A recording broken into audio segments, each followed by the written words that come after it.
Right, so Andrei Zulowski. Yeah, we'll go for that, I think. Andrei Zulowski. Okay. Okay, fine. Oh yeah, so I had asked you if you shaved him. Okay, you shaved. I didn't shave. So there you go. Off you. We got the cups the right way around. Do I do that thing again? Do I do the cut thing?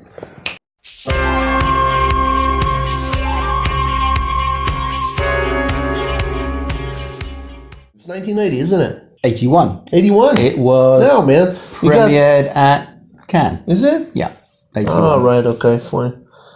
Right, so we going to be talking a little bit about Possession, a movie from 1981, starring Sam Neill and Isabella Gianni, directed by Andrei Zulowski, Polish director. And you know more about this guy than I do, actually.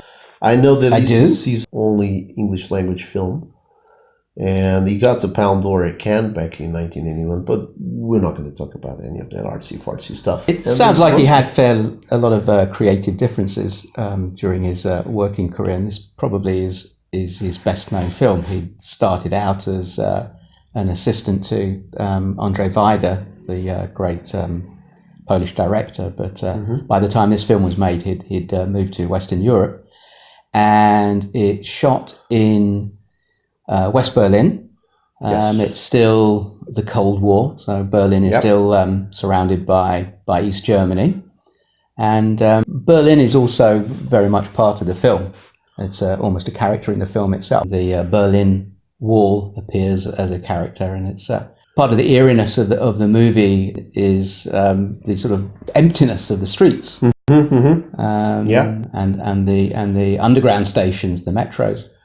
Completely deserted. Completely deserted, practically. I don't know how easy that was able to be accomplished. I'm sure they closed it down. There's not many people going around at 1990 in the Berlin Underground, maybe on that particular day. Probably now's a good time for Lewis to before recap we actually exactly before we go too far into the underlying meanings of the scenes in this movie. If we ever actually manage to do that. Let's just bring you up to what Possession is. Possession is one of those movies, similar to one I was mentioning another time with John Cassavetes' Incubus. It's one of those films that kind of comes on the back of the Exorcist Gravy Train, I would say, quite a few years later, but is still kind of derailing from Rosemary's Baby, and at the time it seemed like a very claustrophobic movie in some senses, which also kind of had hints of David Lynch in the beginning of career, Eraserhead and Elephant Man,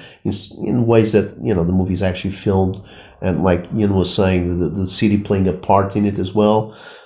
Something that Lynch does a lot in The Elephant Man, kind of this picturesque London also becoming kind of a third character in the film, Victoria London. So yeah, this is one of those movies that kind of was part of my horror repertoire, if we can call it that, in the early 80s.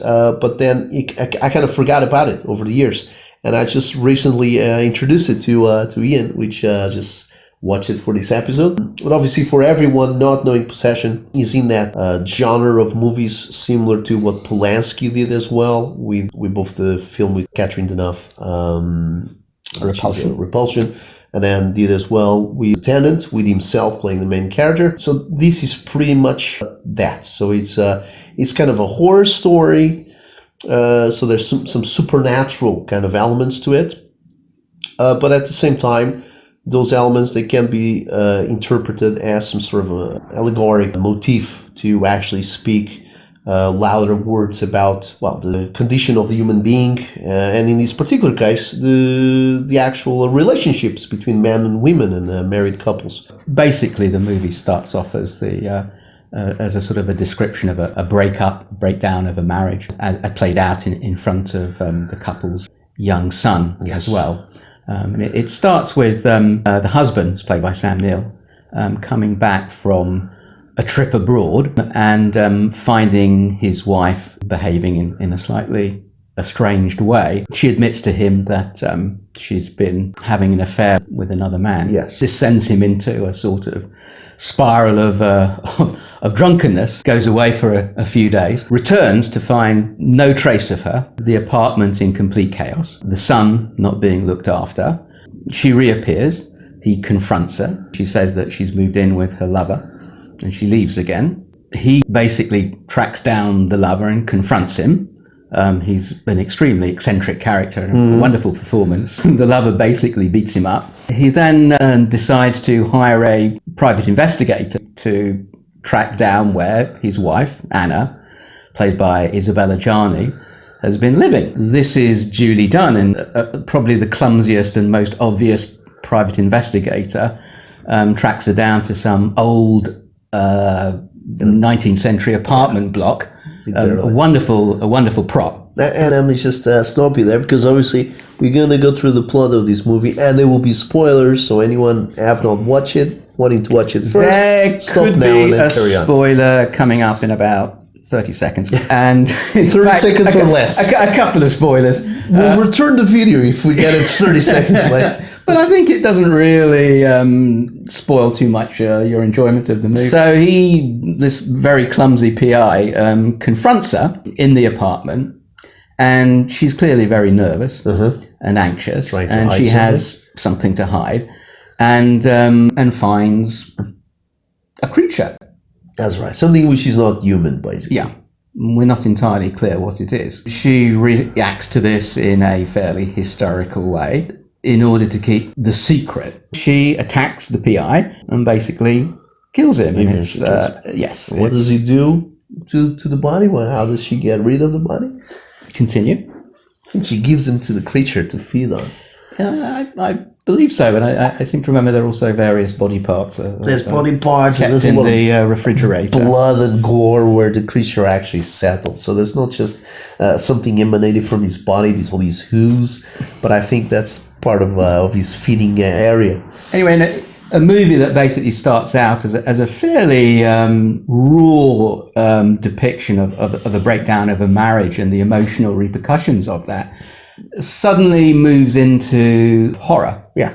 And from that point onwards, the continuation of the narrative concerns the nature of what the creature is. The plot becomes somewhat more dramatic, somewhat more fanciful, and there's some really quite striking scenes after that, and quite an explosive denouement at the end. Now we can talk more about thematically about what the movie's about. Thematic, I mean, the interesting thing about Possession is one of those movies that actually starts at one junction and then takes you down that road, and then suddenly there's a fork on the road, and it takes you to a completely separate place. Now, okay, this is not so obvious as to say, okay, this is basically just a family drama, and then suddenly it has a twist and becomes kind of a fantastic kind of story, kind of an Edgar Allan Poe kind of a twist. I won't go that far. I think from the beginning is slightly subjective.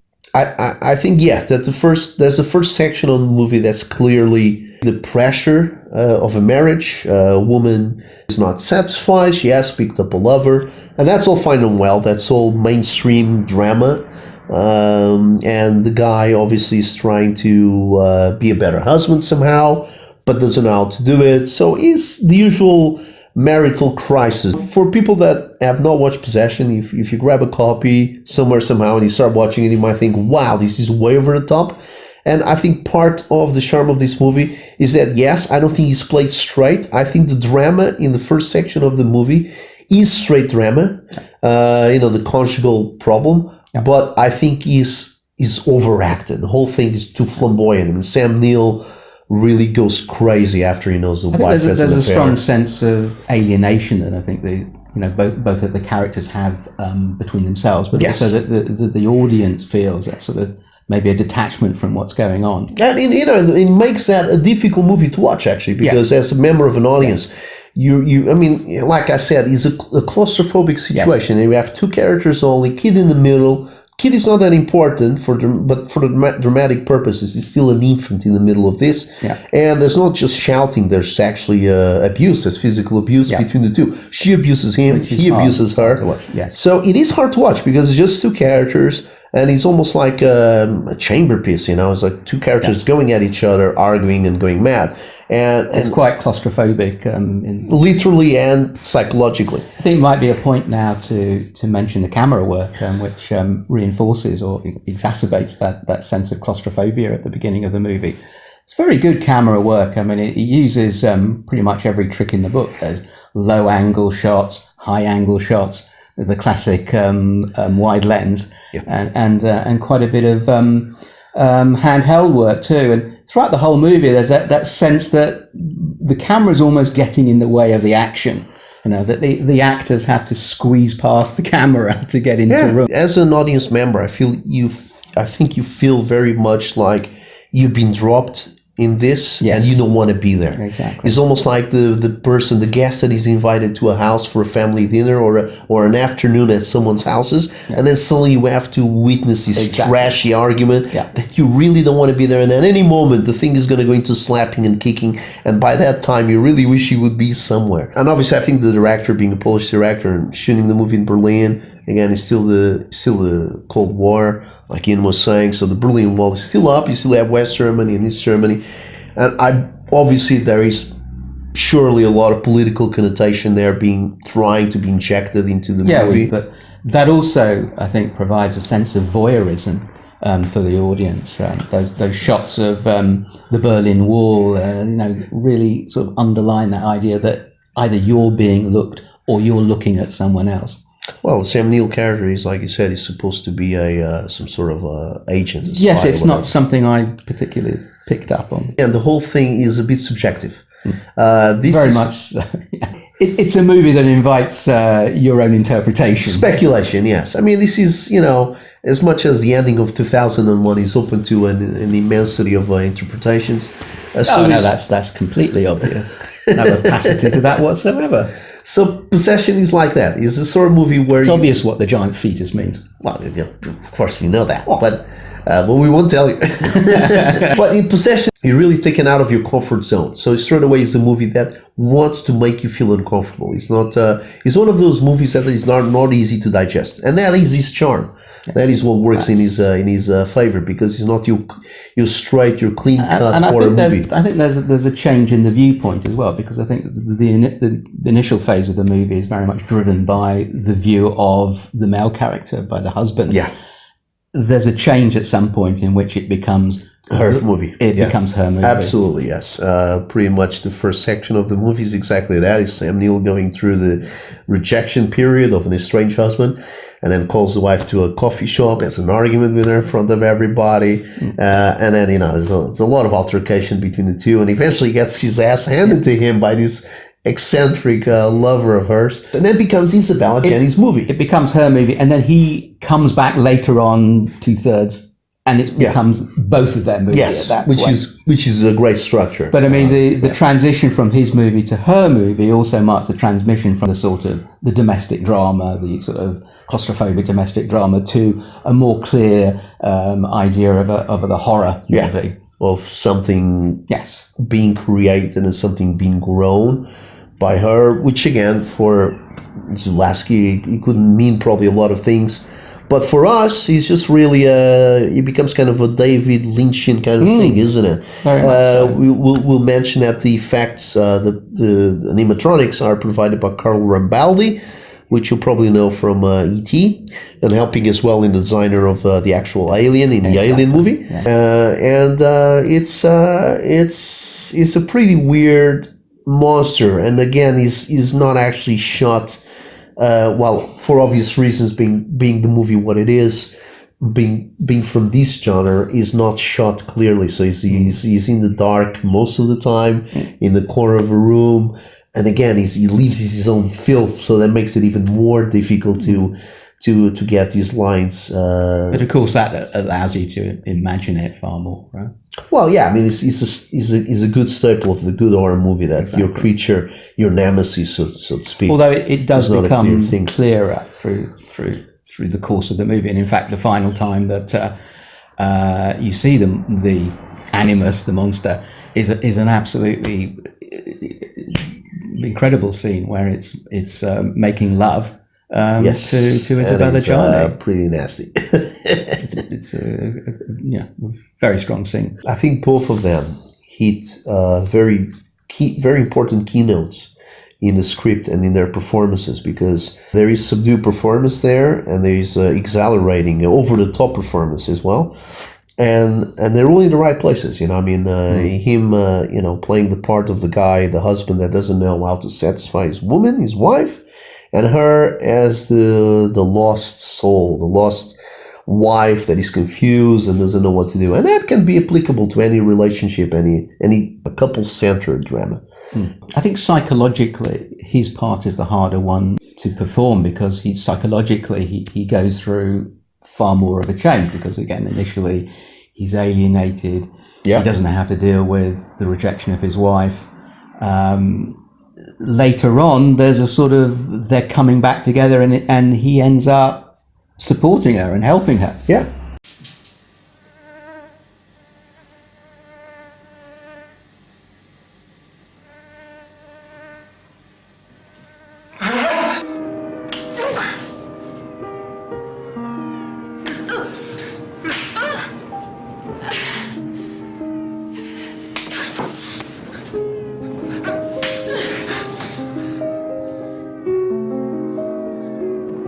You know what this is for?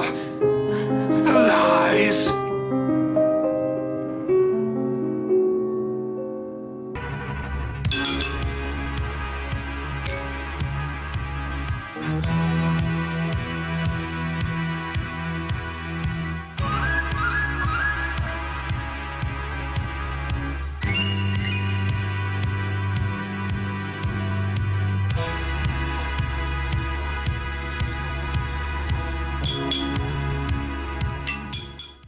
I think one might perhaps mention at this point, perhaps the most striking scene in the whole movie, which I think takes place slightly past halfway, which one has to say probably influenced a later director, Gaspar Noé, in his film Irreversible. But Right. it's an incredibly powerful scene that takes place in a sort of the entrance hall of one of the Berlin metro stations. Perhaps you'd like to say something about that? Well, yeah, that tends to be the centerpiece scene that most people will take away from this movie or remember more vividly after watching Possession. It's really a trial for the actor, not the actress in this case. Isabella Gianni basically just goes through this what is literally a ongoing possession in real time. And I have to say that at that particular point in the movie, the penny dropped as to why the film's called Possession. yes, well, I mean, could be seen as just by ways of the fantastical, or taken literally, or can be subjectively meaning something else, meaning like the breakup of a woman from her husband and changing her life or whatever. So again, there's a lot of there's obviously, and of course there'll be an allegorical element to that as well. Yeah, there's obvious, which we'll probably talk about later. Yeah, I mean, there's obvious throughout the movie. There's a duality in it. What you're watching could be interpreted linearly, or at the same time, it could every single scene and every single act of the movie could be interpreted subjectively as well. And that scene in the subway is a good scene where Isabella Gianni just goes on almost bashing her head against the wall. So it's a great exercise of acting, I gotta say, and dance as well. There's exactly, dancing there. It's a piece of dance. It's a piece of modern dancing, abstract dancing. Very uncomfortable to watch. It is very good, because it's like I can just imagine what went on that day. I think the director just said, just let it rip, do whatever. You got to do these specific steps. We're gonna shoot you this way, but beyond that, it's all on you. And it's all improvised. The acting credits go to her for that. Absolutely. I mean, going back to the career of Isabella Gianni, no matter what happens, she'll forever be remembered for that single scene. That's good enough. That's good enough for a career. That single scene is something you guys have to watch. As the movie develops, and basically Sam Neill starts to become more enmeshed in what's going on in this apartment, he sort of takes matters into his own hands and basically blows up the apartment that she's been living in. Yes. The narrative really sort of speeds up at the end of the movie and becomes incredibly more fanciful. And there's quite a remarkable denouement that again takes place in an old apartment block with a big metal staircase that sort of goes up to a huge skylight that features Sam Neill and Isabella Gianni, and then some sort of gunfight and blood and the appearance of another doppelganger. I won't spoil all the details, but I think at that point one might talk a bit about the allegorical elements because of the movie, because people have said that it's a difficult movie to classify. Personally, I see it more firmly in the genre of a horror movie, but in a broader sense, it's considered an allegory. But it's an interesting time that this movie has been made. Germany had been going through a certain degree of psychological turmoil in the 1970s because of the actions of Baader-Meinhof. Incidentally, there's a very good film about that called the Baader-Meinhof complex.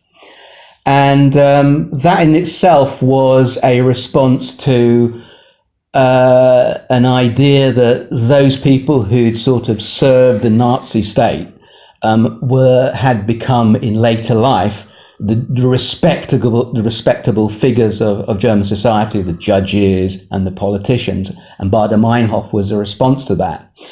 And I think that's what the sort of the political allegorical elements of the the movie are about. They're basically about the dark subconscious of guilt over the Nazi era. And there's a particular scene right at the end of the movie when you sort of a character becomes incredibly aware of the sounds of impinging gunfire, which to me sort of is resonating about an attack on Berlin.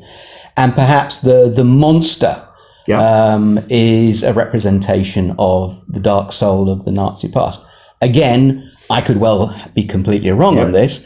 And I think your view is slightly different on the sort of the allegory of the movie.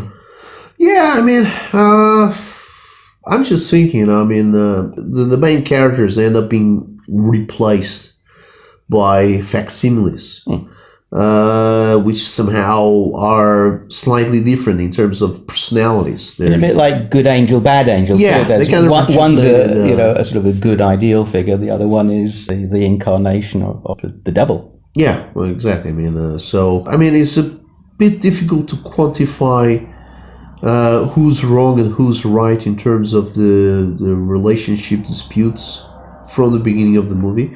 Meaning, as a family drama, as it is for, like we already discussed, half of the movie, where we usually are forced as audiences to take sides, we really can't say who's wrong and who's right. Like I said, we're dropped in the middle of this couple in perpetual arguments, which slowly escalates and escalates.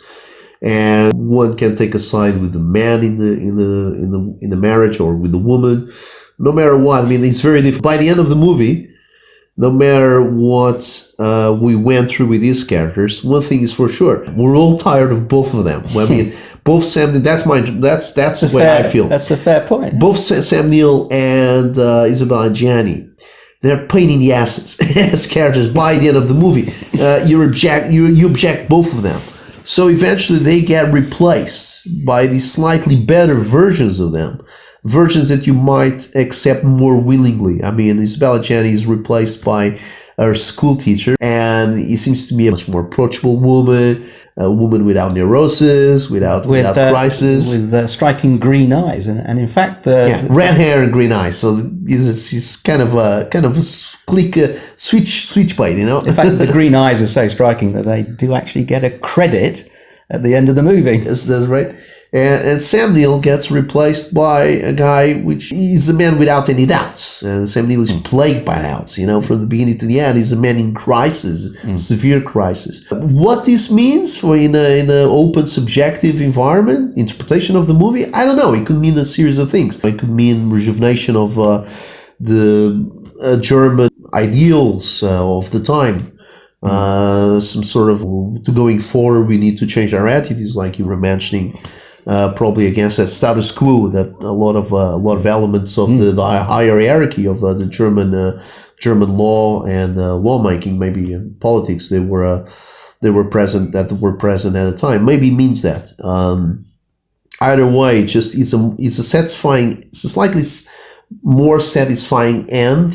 Then it has any right to be. Yeah, to be fair, to a movie that is a struggle to go through. But again, like we said, you gotta watch it, but it is not an easy to watch movie. But that's precisely the point. Sometimes great movies, great art is not necessarily the easier one to watch straight from the beginning. So it does take a little bit of time and a little bit of endurance on your part to actually enjoy it completely. Strangely enough, actually, the movie that I was thinking of towards the end was I don't know what you think about this, was actually Nick Rogue's performance. And Nick Rogue was, despite being a British director, was originally born in Germany, I think. And again, it's that sense of going through some enormous psychological upheaval, but there being this sort of calm at the end, or this resolution at the end, which you're not entirely clear about what it is, but you know there is a resolution. Even the resolution is subjective, but it is the payoff that you get. You really got to watch this. It's a movie that it needs to be watched to be understood. It is, even as we're talking here about it, it's a little bit difficult to kind of clearly open it up and explain it. So, right. Well, as always, please do press the thumbs up on this video and subscribe to the channel so we can carry on doing these movie reviews and bringing you titles that you might not know so much about it, or even if you heard, there might have been titles which didn't got the attention they deserved. So join us again for the next episode. Until then, keep on watching movies, okay? Great. Thanks for watching.